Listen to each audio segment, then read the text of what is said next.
네, 안녕하세요. 경자입니다. 이번 주 한국 증시는 금요일에 크게 조정을 받으면서 최근까지 좋았던 분위기에 일단은 제동이 걸렸습니다. 그리고 제가 보유하고 있는 친구들 중에서는 올라간 것도 없는데 또 떨어질 때는 함께 떨어지는 친구들도 많았거든요. 답답한 친구들이 많았는데 여하튼 그런 친구들은 이번 주에도 조금씩 수량을 늘려보았고요. 그리고 지난주 데리고 왔던 반도체도 수량을 조금 더 늘려보았으니까 자세한 이야기는 잠시 후에 말씀을 드리도록 하고 그러면 이번 주 미국 시장부터 체크하겠습니다. 자, 이란 전쟁이 마무리가 되지 못하고 있고 계속 대치하는 상태가 이어지고 있습니다. 유가는 계속 높은 상황이고 물가는 조금씩 상승하고 있고요. 그래서 미국도 지금 금리 인하는커녕 금리 인상 전망이 늘어나고 있던데 결국 금요일에는 미국 제30년물 금리가 5%를 넘기더라고요. 그래서 5%는 뭔가 절대 지켜야 되는 데드라인 같은 선이었는데 이 선을 넘겨버렸습니다. 그래서 이제는 미국도 이란 전쟁을 이대로 방치할 수 있는 시간이 얼마 남지 않았다고 보이기도 합니다.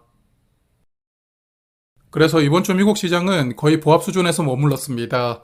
목요일까지는 조금씩 상승을 했지만 금요일에 되돌렸기 때문에 지난주 금요일과 지수는 거의 차이가 없었고요.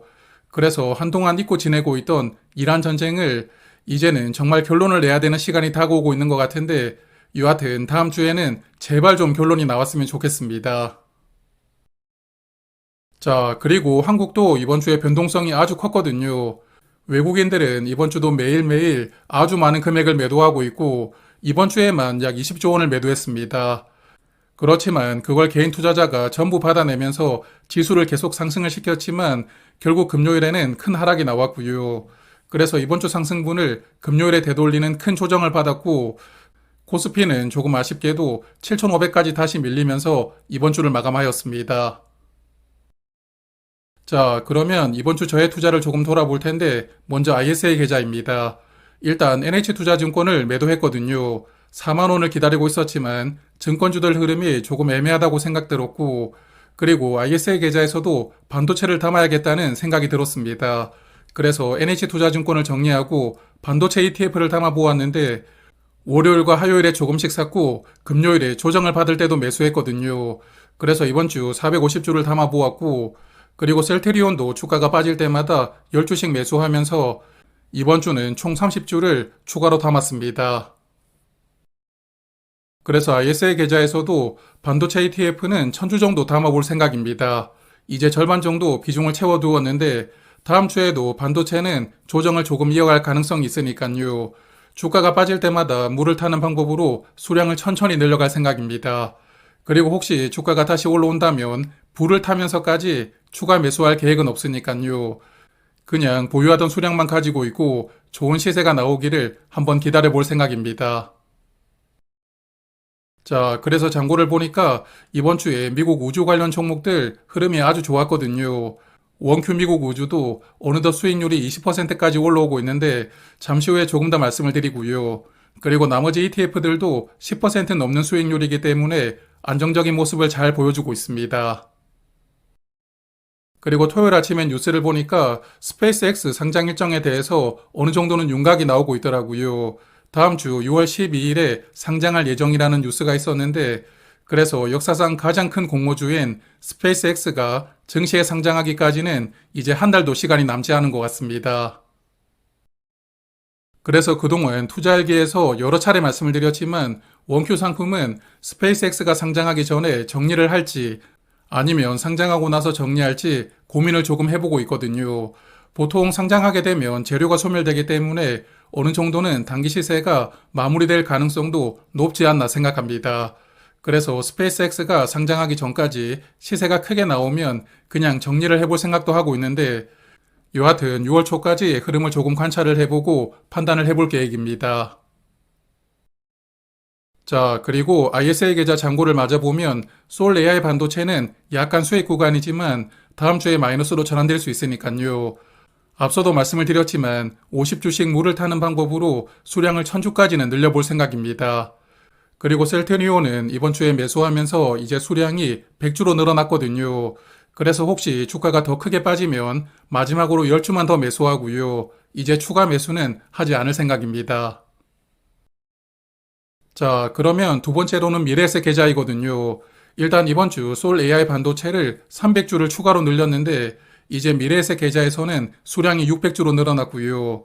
그리고 메리츠 금융지주 주가가 이번 주에 많이 빠졌다 보니까 이번 주에 10주씩 총 4번 더 매수하였습니다. 그래서 40주를 추가로 매수했고 셀테리온도 30주를 추가로 물을 타보았으니까요. 이번 주 미래에셋 계좌에서는 매수만 하게 되었는데 그러면 메리츠 금융지주가 이번 주에 실적을 발표했으니까요. 이 종목을 조금 말씀드리고 넘어가겠습니다. 자, 메리츠 금융지주는 1분기 영업이익이 약 8,500억 원으로 전년보다 18% 증가했습니다. 그리고 순이익도 10% 늘어났기 때문에 1분기 실적은 전년보다 10% 이상 개선하였고요. 그래서 올해도 좋은 실적으로 스타트했다고 생각합니다. 그리고 증권사들이 예상했던 컨센과 비교를 해보아도 실적이 조금씩 더 좋았습니다. 영업이익은 7%, 순이익은 4%, 컨센을 상회했으니까요. 이번 1분기 실적은 증권사 예상도 초과했기 때문에 전반적으로는 좋은 성적을 보여주었다고 생각합니다. 자, 그리고 메리츠 금융지주는 지금도 매일매일 자사주를 매입하고 있거든요. 최근까지 하루에 5만 주씩 매입을 하다가 목요일부터는 매입하는 수량을 8만 주로 늘려서 지금 매입하고 있습니다. 그래서 거의 1년 내내 자사주를 매입하고 있고 또 1분기 실적도 좋았거든요. 그렇지만 최근 주가 흐름이 조금 아쉽습니다. 그래서 메리츠 금융지주는 이번 주까지 주가가 하락하면서 지금 4주 연속으로 주가가 내리막을 타고 있거든요. 사실 이번 주 실적 발표를 보고 금요일에는 조금 상승하리라고 예상했지만 다시 또 하락했고 이제 주가는 10만 원대 중반까지 밀렸습니다. 그래서 메리츠는 올해 초에 상승할 때 한번 수익을 확정했다가 다시 들어가면서 지금은 10% 정도 마이너스를 기록하고 있거든요. 그래서 실적도 그렇고 자사주 매입도 적극적으로 하지만 주가는 따로 움직이고 있다 보니까 최근의 흐름을 보면서 답답하다는 생각을 많이 하고 있습니다. 여하튼 그래서 장고를 보면 미래에셋 계좌에서 보유하고 있는 솔 반도체는 그래도 3% 정도는 수익 구간이거든요. 그래서 이제 여기서도 불타기는 하지 않고 물타기만 하면서 수량을 천천히 늘릴 계획입니다. 그리고 셀테리온은 이제 수량이 120주로 늘어났는데 주가 흐름이 상당히 답답하지만 그래도 주가가 더 빠지면 10주 단위로 조금씩은 더 물을 타볼 생각이고요. 그리고 메리츠는 총 300주만 매수할 생각이었는데 주가가 생각보다 더 빠지는 바람에 10주를 더 매수했거든요. 그래서 일단은 추가 매수는 이제 지양하고 평단가가 회복되기를 기다려볼 생각입니다. 그리고 하나투어와 VT는 이번 주에 1분기 실적을 공개했으니까요. 실적을 한번 살펴보고 조금 더 말씀을 드리겠습니다. 자, 그래서 먼저 하나투어부터 보면 1분기 매출액은 약 1,700억 원이었고요. 전년보다 매출액은 4% 증가했고 영업이익은 168억 원을 기록했습니다. 그래서 영업이익 기준으로는 36%를 개선했기 때문에 하나투어도 1분기의 장사는 아주 잘했다고 생각합니다. 그렇지만 증권사들이 예상했던 컨센에는 약간 미치지 못하는 실적을 보여주었거든요. 매출액은 컨센보다 5% 부진했고 영업이익은 3% 부진했습니다. 그래서 증권사들 예상보다 실적이 약간 적게 나왔다고 보이는데 아무래도 3월부터는 이란 전쟁 영향을 많이 받았다 보니까 1분기 실적에도 어느 정도는 반영이 된 것이 아닌가 그런 생각을 해보았습니다. 그리고 2분기는 이란 전쟁 영향이 전부 반영이 될 테니까요. 아무래도 실적이 조금 더 감소하고 있을 것 같은데 여하튼 주가 흐름을 보시면 아시겠지만 이란 전쟁으로 인한 주가 하락을 지금 전혀 회복시키지 못하고 있거든요. 그래서 하나투어는 실적도 실적이지만 결국에 이란 전쟁이 마무리가 되어야만 그때부터 제대로 된 반등을 보여줄 수 있다고 생각을 하니까요.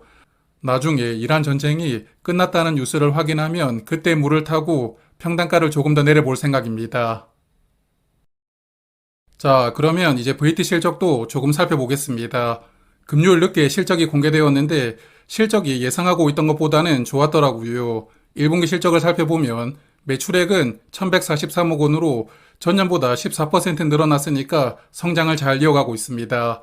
그리고 이익은 전년보다 크게 줄었지만 어차피 회사가 마케팅 비용을 확대하고 있다고 예고를 해주었기 때문에 전년보다 이익이 얼마나 줄어드느냐가 관건이었다고 생각합니다. 그래서 증권사 컨센과 비교를 해보니까 매출액은 컨센을 5% 상회했고 영업이익은 173억 원으로 컨센을 18% 상회했습니다. 그래서 증권사들이 전망하던 이익보다도 약 20% 정도 더 좋은 이익을 기록했으니까요.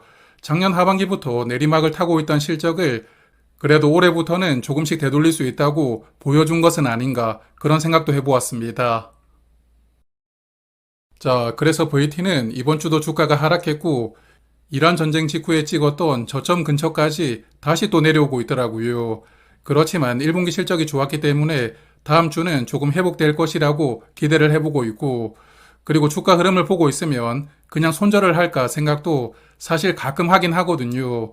그래도 1분기 실적이 괜찮게 나왔으니까 여기서 수량을 더 늘리지는 않을 생각이지만 그래도 손절하지 않고 계속 가져가 볼 계획입니다. 자, 그리고 KB증권 계좌는 지난주와 달라진 부분은 없고요. 타이거 이베커보드 콜이 이번 주에 수익률 100%를 넘겼다가 금요일에 크게 빠지면서 다시 90%대로 내려왔는데 여하튼 조만간에는 다시 100% 넘겨주길 바라봅니다. 그리고 신한지주는 이번 주에 주가가 많이 빠졌거든요. 이제는 평단가 근처까지 주가가 내려왔는데 여하튼 평단가가 약 94,000원 정도 되니까요. 주가가 평단가를 깨고 내려와서 9만원 근처까지 내려오면 물을 조금 타볼 생각이고요. 그래서 당분간은 흐름을 조금 관찰을 해봐야 될 것 같습니다. 자, 그리고 마지막으로 말씀드릴 계좌는 월배당 계좌입니다. 월배당 ETF만 모아가는 계좌인데 이번 주는 월 중순을 기준으로 배당하는 친구들의 분배락이 나왔거든요. 그래서 제가 보유하고 있는 종목 중에서는 코덱스 미국 배당 커버드 콜이 분배락이 나왔습니다. 그래서 원래는 코미컬을 100만원 매수를 해야 되지만 그냥 이번 주에 주가가 많이 빠졌던 타이거 리츠를 100만원치 사보았습니다. 그래서 지난주에도 한국 리츠가 어렵다고 말씀을 드렸었는데 이번 주도 계속 어려운 시간이 이어지고 있더라고요. 그래서 이제 타이거 리츠는 3주 연속으로 주가가 크게 빠지고 있고 저도 한때는 10% 정도 수익이 나왔지만 이제는 주가가 저의 평단가도 깨고 내려간 상태입니다. 그래서 주가가 더 빠지면 물을 조금 더 타볼 생각인데 이번 주에 4,200원대에서 매수를 했으니까요. 혹시 다음 주에 주가가 4,100원 근처로 내려오면 또 100만원 더 매수를 하고 물을 조금 더 타볼 생각입니다. 그래서 월배당 계좌 잔고를 보면 타이거 리츠 외에는 다들 괜찮더라고요.